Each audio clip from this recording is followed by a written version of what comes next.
কিয়ামতের দিন সমগ্র পৃথিবী থাকবে তার হাতের মুঠোতে এবং গোটা আসমান থাকবে গোটানো অবস্থায় তার ডান হাতে। তিনি পবিত্র মহান, আর তারা শরীক করে তার থেকে তিনি অনেক ঊর্ধ্বে।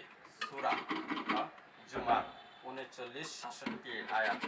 হাদিস নং 48-12। আবু হুরায়রা রাদিয়াল্লাহু আনহু হইতে বর্ণিত, তিনি বলেন, আমি রাসূলুল্লাহ সাল্লাল্লাহু আলাইহি ওয়াসাল্লামকে বলতে শুনেছি যে কিয়ামতের দিন আল্লাহ তাআলা জমিনকে নিজ মুঠিতে নিবেন এবং আকাশমণ্ডলীকে ভাঁজ করে তার ডান হাতে নিবেন।